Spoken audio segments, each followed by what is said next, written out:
കഴിഞ്ഞ വർഷം 40,000 രൂപയിൽ താഴെ വാങ്ങാവുന്ന മികച്ച സ്മാർട്ട് ഫോൺ എന്ന് പറയുന്നത് OnePlus പുറത്തിറക്കിയിരുന്ന OnePlus 12R എന്ന് പറയുന്ന സ്മാർട്ട് ഫോൺ ആയിരുന്നു. ഇത്തവണ OnePlus 12Rന്റെ സക്സസർ ആയിട്ട് OnePlus 13R OnePlus പുറത്തിറക്കിയിരിക്കുന്നു. നമ്മൾ ആൾറെഡി ഇതിനോടൊപ്പം പുറത്തിറങ്ങിയ OnePlus 13ന്റെ വീഡിയോ ചെയ്തിട്ടുണ്ട്. അപ്പോൾ OnePlus 13 വാങ്ങാൻ പറ്റാത്തവർക്ക് OnePlus 13R പരിഗണിക്കാം. അപ്പോൾ എന്തൊക്കെയാണ് OnePlus 13Rന്റെ വിശേഷങ്ങൾ നോക്കാം. ഇതുപോലൊരു ബോക്സിനകത്താണ് OnePlus 13R വന്നിരിക്കുന്നത്. അപ്പോൾ അത് നമുക്ക് അൺബോക്സ് ചെയ്യാം. ബോക്സിന്റെ ഇവിടെ 13R എന്ന് എഴുതിയിട്ടുണ്ട്. അതുപോലെ ഈ നെവർ സെറ്റിൽ എഴുതിയിരിക്കുന്ന ബോക്സും ഇവിടെ 13R റെഡ് ആണ് വന്നിരിക്കുന്നത്. പക്ഷേ 13ൽ അത് കറുപ്പായിരുന്നു. യൂസർ മാനുവൽ, അതുപോലെ ഒരു ബാക്ക് കേസ്, ക്വാളിറ്റിയുള്ള ബാക്ക് കേസ് തന്നെയാണ് കൊടുത്തിരിക്കുന്നത്. ഇതേ ഇരിക്കുന്നു സ്മാർട്ട് ഫോൺ. അതിലേക്ക് വരാം. 80 വാട്ടിന്റെ ഫാസ്റ്റ് ചാർജറാണ് കൊടുത്തിരിക്കുന്നത്. ഓർക്കുക OnePlus 13ൽ 100 വാട്ടിന്റെ ഫാസ്റ്റ് ചാർജർ ആയിരുന്നു. അതുപോലെ സിം ഇജക്ടർ പിന്നെ എന്തുകൊണ്ടോ ഇവിടെ വെച്ചിരിക്കുകയാണ്. ഓക്കെ, ഈ ഒരു ഭാഗത്ത് ഇങ്ങനെ ഇളക്കി എടുക്കണം. ഇതിനകത്തും A to C charging cable ആണ് കൊടുത്തിരിക്കുന്നത്. കാരണം OnePlus 13ൽ പോലും A to C charging cable ആണ് ഇത്തവണ OnePlus കൊടുത്തിരുന്നത്. നമുക്ക് മെയിനായിട്ട് ഫോണാണ് കാണേണ്ടത്. ഇതേ ഇരിക്കുന്നു മനോഹരമായിട്ടുള്ള പേപ്പർ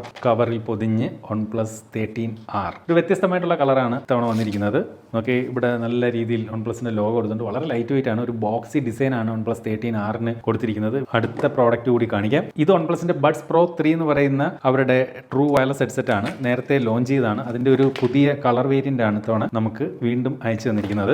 നമുക്ക് നേരത്തെ വന്നത് ഗ്രീൻ കളർ ആയിരുന്നു. എന്നാൽ ഇത്തവണ OnePlus 13 ഒരു സ്പെഷ്യൽ ബ്ലൂ കളർ എഡിഷനിലാണ് വന്നിരിക്കുന്നത്. അപ്പോൾ ആ കളറിന് മാച്ചിങ് ആവുന്ന തരത്തിലാണ് ഇത്തവണ അവർ Buds Pro 3 വീണ്ടും ഈ ഒരു സ്പെഷ്യൽ കളറിൽ വന്നിരിക്കുന്നത്. ഓക്കെ, അതിന്റെ ആ ഒരു ലെതർ ഫിനിഷും അതുപോലെ OnePlus 13ന്റെ ബാക്കിന്റെ ആ ഒരു ലെതർ ഫിനിഷും ടെക്സ്ചർ ഡിസൈനും എല്ലാം ഏകദേശം ഇപ്പോൾ മാച്ചിങ് ആണ്, സെയിം ആണെന്ന് പറയേണ്ടി വരും. അപ്പോൾ ഈ ഒരു സ്മാർട്ട് ഫോണിന്റെ ഡിസൈൻ ഒറ്റ നോട്ടത്തിൽ നോക്കിക്കഴിഞ്ഞാൽ അടുത്തിടെ വന്ന ഒപ്പോയുടെ Find X8 ആണോ എന്ന് ഒറ്റ നോട്ടത്തിൽ സംശയം തോന്നിപ്പോകും. എനിക്ക് തന്നെ മാറിപ്പോയി. ഈ ഒരു ലോഗോ നമ്മൾ സൂക്ഷിച്ച് നോക്കിയില്ലെങ്കിൽ ഒപ്പോ Find X8 പോലെ തന്നെ ഏകദേശം കളർ വേരിയന്റും ഒക്കെ അതുപോലെ തന്നെയാണ് ഈ ഒരു സ്മാർട്ട് ഫോണിനകത്ത് ഇരിക്കുന്നത്. അപ്പോൾ ഫ്രെയിം വന്നിട്ട് മെറ്റാലിക് ആണ്, ഗ്ലാസ് ബോഡിയാണ്. ഗ്ലാസ് ബോഡി ആണെങ്കിൽ പോലും ഇതിനകത്ത് ചെറിയൊരു ടെക്സ്ചർ ഒക്കെ നമുക്ക് ഇങ്ങനെ കാണാൻ സാധിക്കും. ഒരു കാര്യം ആദ്യം പറയട്ടെ, അപ്പുറത്തെ വീട്ടിൽ ചെറിയ പണി നടക്കുന്നുണ്ട്, അതുകൊണ്ട് ഒരു സൗണ്ട് ചെറുതായിട്ട് വരും, ക്ഷമിക്കുക. അതുപോലെ OnePlusന്റെ പല ഫോണുകളിലും ആ ഒരു ഐക്കണായി കാണപ്പെടുന്ന അലർട്ട് സ്ലൈഡർ ഈ ഒരു ഫോണിനകത്തും OnePlus നിലനിർത്തിയിട്ടുണ്ട്. OnePlus 13ലും അത് നിലനിർത്തിയിട്ടുണ്ട്. ചില സീരീസിലെങ്കിലും OnePlus ഇത്തരത്തിൽ അലർട്ട് സ്ലൈഡർ ഒഴിവാക്കിയൊക്കെ പുറത്ത് കൊണ്ടുവന്നിരുന്നു. മൊത്തത്തിൽ ഇതിന്റെ ഒരു ബിൽഡ് നോക്കിയാൽ കൊള്ളാം, ഒരു സ്റ്റേഡി ഫോണായിട്ട് ഫീൽ ചെയ്യുന്നുണ്ട്. അതുപോലെ ഈ ബട്ടൺസ് ഒക്കെ നോക്കിയാൽ നല്ല ഒരു ഫിറ്റ് ആണ്, ലൂസ് ഒന്നും അല്ല ഈ ബട്ടൺസ് ഒക്കെ. IR ബ്ലാസ്റ്റർ ഇവിടെ കാണാം. ഇപ്പോൾ വരുന്ന മിക്ക ഫോണുകളിൽ ഈ ഒരു IR ബ്ലാസ്റ്റർ കാണുന്നുണ്ട്. അതുപോലെ സിം ട്രേ വന്നിട്ട് ഡ്യുവൽ നാനോ സിം കാർഡ് ആണ് നൽകിയിരിക്കുന്നത്. ഈ ക്യാമറയുടെ പ്രൊജക്ഷൻ നോക്കിയാൽ വളരെ കുറവാണ്. നേരത്തെയുള്ള ഫോണുകളുടെയൊക്കെ ക്യാമറ ബമ്പ് ഇങ്ങനെ വലുതായി പ്രൊജക്ട് ചെയ്തിരുന്നു. അതിപ്പോൾ വരുന്ന പല ഫോണുകളിലും ആ പ്രൊജക്ഷൻ കുറയുന്നതായിട്ട് നമുക്ക് കാണാൻ സാധിക്കുന്നുണ്ട്. അപ്പോൾ ഒരു കാര്യം ഞാൻ ഇതിനോടൊപ്പം ചേർത്ത് പറയട്ടെ, ഇപ്പോൾ വരുന്ന ഫോണുകളുടെ ഒരു ട്രെൻഡ് എന്ന് പറയുന്നത് ബെസലെസ് ഡിസ്പ്ലേ, അതുപോലെ ക്യാമറ ബമ്പ് കുറവ്, അതുപോലെ 6000 mAh ബാറ്ററി, ബ്രൈറ്റ്നസ് വന്നിട്ട് ഒരു 4500 നിറ്റ്സ്. ഇതൊക്കെയാണ് ഇപ്പോൾ ഏറ്റവും ലേറ്റസ്റ്റ് ആയിട്ട് കാണുന്ന പല ഫോണുകൾ. IP69 റേറ്റിംഗ്, ഇതൊക്കെയാണ് ലേറ്റസ്റ്റ് ആയിട്ട് കാണപ്പെടുന്ന പല ഫോണുകളെ ഒരു ട്രെൻഡ് എന്ന് വേണമെങ്കിൽ പറയേണ്ടി വരും. അതുപോലെ ഈ ഒരു ഫോണിന്റെ ഇൻ ഹാൻഡ് ഫീൽ ഒക്കെ പറഞ്ഞു കഴിഞ്ഞാൽ കൊള്ളാം. ഒരു ബോക്സി ഡിസൈൻ ആണ് ഈ ഒരു സ്മാർട്ട് ഫോണിന് നൽകിയിരിക്കുന്നത്. ഒരു മാറ്റ് ഫിനിഷ് ആയതുകൊണ്ട് തന്നെ ഇത്തരത്തിൽ ഫിംഗർ പ്രിന്റ് സ്മഡ്ജസ് ഒന്നും ഇതിൽ പതിയുകയില്ല. ഇതിനകത്ത് 3.5mm ഓഡിയോ ജാക്ക് നൽകിയിട്ടില്ല. 206 ഗ്രാം ആണ് ഫോണിന്റെ ഭാരം. ഇനി നമ്മൾ ഡിസ്പ്ലേ സൈഡിലേക്ക് വന്നു കഴിഞ്ഞാൽ മനോഹരമായിട്ടുള്ള ഡിസ്പ്ലേ നോക്കി, ബെസൽലെസ് ഡിസ്പ്ലേ എന്ന് വേണമെങ്കിൽ വിളിക്കാം. 4 സൈഡും ഒരു യൂണിഫോം സൈസിലുള്ള വളരെ തിൻ ആയിട്ടുള്ള ബെസലുകളാണ് ഈ ഒരു സ്മാർട്ട് ഫോണിനകത്ത് നൽകിയിരിക്കുന്നത്. ഫ്ലാറ്റ് ഡിസ്പ്ലേ ആണ്. OnePlus 13ൽ ക്വാഡ് കർവ്ഡ് ഡിസ്പ്ലേ നൽകിയിരുന്നു. അതായത് ഫ്ലാറ്റ് ആണോ എന്ന് ചോദിച്ചാൽ ഫ്ലാറ്റ് അല്ല, എന്നാൽ കർവ് അല്ലേ എന്ന് ചോദിച്ചാൽ കർവ് ആണോ എന്ന് സംശയിക്കുന്ന തരത്തിലുള്ള 4 സൈഡും കർവായിട്ടുള്ള ഫ്ലാറ്റ് പോലെ ഇരിക്കുന്ന ഡിസ്പ്ലേ ആയിരുന്നു 13ൽ നൽകിയിരിക്കുന്നത്. പക്ഷേ 13Rൽ കംപ്ലീറ്റ് ഫ്ലാറ്റ് ഡിസ്പ്ലേ തന്നെ കൊടുത്തിരിക്കുന്നു. വളരെ ബ്രൈറ്റ് ആയിട്ടുള്ള ഡിസ്പ്ലേ ആണ് ഈ ഒരു സ്മാർട്ട് ഫോണിനകത്ത് നൽകിയിരിക്കുന്നത്. ഞാൻ തുടക്കത്തിൽ പറഞ്ഞതുപോലെ 4500 നിറ്റ്സ് തന്നെയാണ് ഈ ഒരു സ്മാർട്ട് ഫോണിന്റെയും പീക്ക് ബ്രൈറ്റ്നസ് എന്ന് വേണമെങ്കിൽ പറയേണ്ടി വരും. നല്ല ഡിസ്പ്ലേ ആട്ടോ, നല്ല ഡിസ്പ്ലേ, ക്വാളിറ്റി ഡിസ്പ്ലേ ആണ്, ഒന്നും പറയാനില്ല ആ കാര്യത്തിൽ. 120 ഹെർട്സിന്റെ റിഫ്രഷ് റേറ്റ് ഈ ഒരു സ്മാർട്ട് ഫോണിന് നൽകിയിട്ടുണ്ട്. വ്യൂയിങ് ആംഗിളിൽ നിന്നും യാതൊരു തകരാറുമില്ല. സെന്റർ പഞ്ച് ഹോൾ ആയിട്ടാണ് സെൽഫി ക്യാമറ. അതുപോലെ ബൈ ഡിഫോൾട്ട് ഇതിന്റെ സ്ക്രീൻ റെസൊല്യൂഷൻ വന്നിട്ട് കുറവായിരിക്കും. ഹയർ സ്ക്രീൻ റെസൊല്യൂഷനിലേക്ക് നമുക്ക് ഇതുപോലെ സ്വിച്ച് ചെയ്യേണ്ടതുണ്ട്. 120 ഹെർട്സ് ആണ് സ്ക്രീനിന്റെ maximum refresh rate. 4K HDR support ഒക്കെ യൂട്യൂബിലൊക്കെ വീഡിയോ പ്ലേ ചെയ്യുമ്പോൾ ലഭിക്കുന്നുണ്ട്. അതുപോലെ ഓൾവേസ് ഓൺ ഡിസ്പ്ലേ ഈ ഒരു സ്മാർട്ട് ഫോൺ അത് ഇത്തരത്തിൽ നൽകിയിട്ടുണ്ട്. അത് ഓൾ ഡേ നമുക്ക് ലഭിക്കും. ചില ഫോണുകളിലെങ്കിൽ ഇപ്പോൾ ഓൾവേസ് ഓൺ ഡിസ്പ്ലേ കുറച്ച് സമയം കഴിയുമ്പോൾ ഓട്ടോ ഓഫ് ആയി പോകാറുണ്ട്. പക്ഷേ ഇവിടെ അങ്ങനെയല്ല, എല്ലായ്പ്പോഴും കാണുന്ന രീതിയിൽ നമുക്ക് സെറ്റ് ചെയ്യാം. അതിനകത്ത് സെറ്റിംഗ്സിൽ മാറ്റം വരുത്തിയാൽ അങ്ങനെ എല്ലായ്പ്പോഴും കാണുന്ന രീതിയിൽ സെറ്റ് ചെയ്യാൻ സാധിക്കും. ഈ 2-3 ഫോണുകൾ ഇപ്പോൾ അടുത്തിടെ റിവ്യൂവിന് വന്നതെല്ലാം കൂടെ ഒരുമിച്ചിട്ട് വന്നതുകൊണ്ട് ഈ പറഞ്ഞ പോലെ നോക്കി ഇതിനകത്ത് എന്തായാലും സ്ക്രീൻ ഗാർഡ് ഉണ്ടായിരുന്നു. അതിനകത്തൊരു അടയാളം പോലെ വന്നതാണ്. അപ്പോൾ ആ സ്ക്രീൻ ഗാർഡ് ഞാൻ ഒഴിവാക്കി. നിങ്ങൾ ഈ ഫോൺ വാങ്ങുന്നതിൽ എന്തായാലും സ്ക്രീൻ ഗാർഡ് ഇട്ട് ഉപയോഗിക്കണം. അതുപോലെ ഈ ഒരു ഫോണിനകത്ത്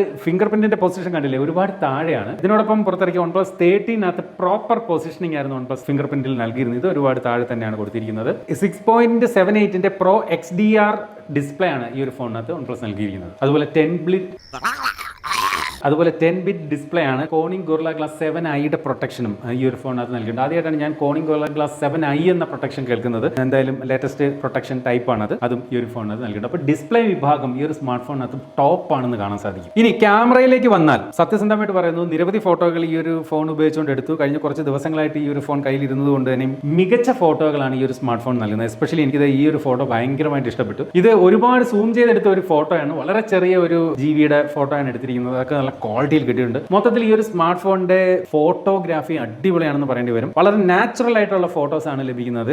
ഈ പറഞ്ഞ ഓവർ സാച്ചുറേറ്റഡ് ഒന്നും അല്ല ഈ ഒരു സ്മാർട്ട് ഫോണിൽ നിന്ന് ലഭിക്കുന്ന ഫോട്ടോകൾ. ഹൈ ക്വാളിറ്റി, ഒരു രക്ഷയില്ല കേട്ടോ. എനിക്ക് ഭയങ്കരമായിട്ട് ഇഷ്ടപ്പെട്ടു. എടുത്തു പറയേണ്ട കാര്യം, കഴിഞ്ഞ ദിവസം നമ്മൾ വീഡിയോ ചെയ്തിട്ടുള്ള ഒപ്പോ റെനോ 13 ഫോണുണ്ട്. അതിന്റെ സെയിം ഒരു സ്റ്റൈലാണ് ഫോട്ടോഗ്രാഫിയിലും വീഡിയോഗ്രാഫിയിലും ഈ ഒരു സ്മാർട്ട് ഫോണും പിടിച്ചിരിക്കുന്നതെന്ന് ഏകദേശം നമുക്ക് മനസ്സിലാവും. അതുപോലെ സെൽഫി ക്യാമറയെ പറ്റി പറഞ്ഞാൽ കൊള്ളാം, നല്ല സെൽഫി ക്യാമറയാണ്. ലൈറ്റിംഗ് കണ്ടീഷൻ മാറുന്നതനുസരിച്ച് ചിലപ്പോൾ സെൽഫിയിൽ ഒന്ന് പതർന്നെങ്കിലും സാധാരണ OnePlus മുൻകാല ഫോണുകളെ അപേക്ഷിച്ച് കുറച്ചുകൂടെ നല്ല സെൽഫി ഫോട്ടോകൾ എന്തായാലും നൽകുന്നുണ്ട്. വളരെ കോൺട്രാസ്റ്റ് ഉള്ള ഫോട്ടോകളാണ് സെൽഫിയിൽ ലഭിക്കുന്നത്. ഓർക്കത് ലൈറ്റിംഗ് കണ്ടീഷൻ അനുസരിച്ച് മാറും. ഈ പറഞ്ഞ പോലെ കഴിഞ്ഞ മുൻകാല OnePlus ഫോണുകളിൽ ചിലതിലെങ്കിലും കുറച്ച് സോഫ്റ്റ്നെസ് ആയിരുന്നു സെൽഫി ഫോട്ടോകൾ നൽകിയിരുന്നെങ്കിൽ ഇവിടെ നല്ല ഷാർപ്പ് ഫോട്ടോകൾ എന്തായാലും കിട്ടുന്നുണ്ട്. അതുപോലെ ബാക്ക് ക്യാമറയും ഒന്നും പറയാനില്ല, ഹൈ ക്വാളിറ്റി തന്നെയാണ്. ഇതിനകത്ത് ഈ പറഞ്ഞ പോലെ പോർട്രേറ്റ് ഫോട്ടോകളും അതുപോലെ ഈ പറഞ്ഞ 2x ടെലിഫോട്ടോകളും ഒക്കെ കൊള്ളാം. വീഡിയോഗ്രാഫിയിലേക്ക് വന്നാലും നല്ല ക്വാളിറ്റിയുള്ള വീഡിയോകളും ഒക്കെ ലഭിക്കുന്നുണ്ട്. കാര്യങ്ങൾ ഇങ്ങനെയാണെങ്കിലും ഈ ഒരു സ്മാർട്ട് ഫോണിന്റെ ബാക്ക് ക്യാമറയുടെ മെയിൻ സെൻസറിൽ മാത്രമേ 4K 60 FPS നൽകിയിട്ടുള്ളൂ. വൈഡ് ആംഗിളിലും 4K 60 നൽകിയിട്ടില്ല. സെൽഫി ക്യാമറയിൽ പോലും 4K 60 നൽകിയിട്ടില്ല എന്നുള്ളത് ഒരു വലിയ കുറവായിട്ട് തന്നെ എടുത്തു പറയട്ടെ. അതുപോലെ ഈ ഒരു ഫോണിനകത്ത് യാതൊരു ഷട്ടർ ലാഗോ അങ്ങനെയുള്ള ഇഷ്യൂസ് ഒന്നുമില്ല. നമുക്ക് പടപടപടാന്ന് നമ്മൾ പ്രസ് ചെയ്യുന്ന അതേ സ്പീഡിൽ നമുക്ക് ഇതിനകത്ത് ഫോട്ടോകൾ എടുക്കാൻ സാധിക്കുന്നുണ്ട്. യാതൊരു ലാഗോ ഇഷ്യൂസ് ഇല്ല. ബാക്ക് ക്യാമറ സെറ്റപ്പിനെ പറ്റി പറഞ്ഞാൽ 50 മെഗാ പിക്സലിന്റെ ഒരു പ്രൈമറി ക്യാമറ, 8 മെഗാ പിക്സലിന്റെ ഒരു വൈഡ് ആംഗിൾ ക്യാമറ, വീണ്ടും 50 മെഗാ പിക്സലിന്റെ ഒരു ടെലി സെൻസർ, ഇങ്ങനെയാണ് ഈ ഒരു ഫോണിനകത്ത് നൽകിയിരിക്കുന്നത്. പക്ഷേ 16 മെഗാ പിക്സലിന്റെ സെൽഫി സെൻസറാണ് ഫോണിനകത്ത് നൽകിയിരിക്കുന്നത്. അടുത്തായിട്ട് പെർഫോമൻസ്. നമുക്കറിയാം ഇപ്പോഴത്തെ സ്നാപ്ഡ്രാഗന്റെ ഏറ്റവും പവർഫുൾ പ്രോസസർ എന്ന് പറയുന്നത് സ്നാപ്ഡ്രാഗൺ 8 എലീറ്റ് എന്ന് പറയുന്ന പ്രോസസറാണ്. അതാണ് OnePlus 13 നൽകിയിരിക്കുന്നത്. എന്നാൽ ആ 8 എലീറ്റ് വരുന്നതിന് മുമ്പുള്ള ഏറ്റവും ടോപ്പ് പ്രോസസർ ആയിരുന്നു സ്നാപ്ഡ്രാഗൺ 8 Gen 3. അപ്പോൾ അതാണ് ഈ ഒരു ഫോണിനകത്ത് നൽകിയിരിക്കുന്നത്. അപ്പോൾ പെർഫോമൻസിൽ നമുക്കൊരു 2ാം സ്ഥാനം 8 Gen 3 വേണമെങ്കിൽ ഇപ്പോഴത്തെ കാലത്ത് കൊടുക്കാം. അവർക്ക് കഴിഞ്ഞ വർഷത്തെ ഫ്ലാഗ്ഷിപ്പ് പ്രോസറാണ് ഈ ഒരു 8 Gen 3. അതാണ് ഈ ഒരു ഫോണിനകത്ത് നൽകിയിരിക്കുന്നത്. 512 GB വരെ സ്റ്റോറേജ് ഓപ്ഷൻ നൽകിയിട്ടുണ്ട്. അതുപോലെ LPDDR5X RAM ആണ്. UFS 4 ആണ് ഇതിന്റെ ഒരു സ്റ്റോറേജ് ടൈപ്പ്. ഈ ഒരു ഡിവൈസിൽ നമ്മൾ BGM ആണ് എക്സ്പീരിയൻസ് ചെയ്തത്. ഇതിന്റെ ഒരു മാക്സിമം സെറ്റിംഗ് എന്ന് പറയുന്നത് ഗ്രാഫിക്സിൽ സ്മൂത്തിൽ ഇട്ട് കഴിഞ്ഞാൽ ഫ്രെയിം റേറ്റ് നമുക്ക് അൾട്രാ എക്സ്ട്രീം, അതായത് 120 FPS ഗെയിം പ്ലേ സാധ്യമാണ്. 120 FPS അതായത് മാക്സിമം സെറ്റിംഗ്സിൽ ഇട്ട് കളിക്കുമ്പോഴും ലാഗോ കാര്യങ്ങളൊന്നുമില്ല. വളരെ സ്മൂത്ത് ആണ്. വളരെ അഗ്രസീവ് ആയിട്ടുള്ള ഒരു ഗെയിം പ്ലേ തന്നെയാണ് നമുക്ക് ഈ ഒരു ഡിവൈസിൽ നിന്ന് കിട്ടുന്നത്. ലാഗോ ഇഷ്യൂസ് ഒന്നുമില്ല. വളരെ സ്മൂത്ത് ആയിട്ടുള്ള ഒരു ഗെയിമിംഗ് എക്സ്പീരിയൻസ് തന്നെയാണ് ഈ ഒരു ഫോൺ സമ്മാനിക്കുന്നത്. ബാറ്ററിയിലേക്ക് വന്നാൽ 6000 mAh ബാറ്ററി, 80 വാട്ടിന്റെ ഫാസ്റ്റ് ചാർജിങ്ങും ഈ ഒരു സ്മാർട്ട് ഫോണിനകത്ത് നൽകിയിട്ടുണ്ട്. അടുത്തായിട്ട് ഇതിന്റെ ഒരു സോഫ്റ്റ്വെയർ സൈഡിലേക്ക് വന്നു കഴിഞ്ഞാൽ നമുക്കറിയാം OnePlus ഫോണുകളിലെ സോഫ്റ്റ്വെയർ എന്ന് പറയുന്നത് വളരെ ക്ലീൻ ആണ്. ഇവിടെ രണ്ട് അനാവശ്യ ആപ്ലിക്കേഷൻസ്, അതായത് ബ്ലോട്ട്വേഴ്സ് എന്ന് വിളിക്കുന്ന രണ്ട് ആപ്പ്, അത് ബ്ലോട്ട്വേഴ്സ് എന്ന് തന്നെ പറയാൻ പറ്റില്ല. കാരണം ലിങ്ക്ഡിനും ഫേസ്ബുക്കും അത് രണ്ട് പ്രീമിയം ആപ്ലിക്കേഷൻ ആണ്. അത് രണ്ടും മാത്രമേ ഉള്ളൂ പ്രീ ഇൻസ്റ്റാൾ ആയിട്ട് വരുന്നത്. ബാക്കി എല്ലാം വളരെ ക്ലീൻ ആണ് ഇതിന്റെ കാര്യത്തിൽ. അതുപോലെ ഈ പറഞ്ഞ 2 ആപ്ലിക്കേഷൻ വേണമെങ്കിൽ നമുക്ക് ഇതുപോലെ അൺഇൻസ്റ്റാൾ ചെയ്ത് കളയുകയും ചെയ്യാം. ആൻഡ്രോയിഡ് 15 ഈ ഒരു സ്മാർട്ട് ഫോൺ പ്രവർത്തിക്കുന്നത്. OnePlusന്റെ Oxygen OS 15 ഈ ഒരു ഫോൺ പ്രവർത്തിക്കുന്നത്. അപ്പോൾ ഒരുപാട് AI ഫീച്ചറുകളൊക്കെ ഈ ഒരു സ്മാർട്ട് ഫോണിനകത്ത് നൽകിയിട്ടുണ്ട്. ഉദാഹരണത്തിന് സർക്കിൾ ടു സെർച്ച് എന്ന് പറയുന്ന ഫീച്ചറൊക്കെ ഇത്തരത്തിൽ ഈ ഒരു സ്മാർട്ട് ഫോണിനകത്തും AIയുടെ ഭാഗമായിട്ട് നൽകിയിട്ടുണ്ട്. അടുത്തായിട്ട് ഈ ഒരു ഫോണിന്റെ മൾട്ടിമീഡിയ എക്സ്പീരിയൻസ് പറഞ്ഞാൽ സ്റ്റീരിയോ സ്പീക്കറുകളാണ്.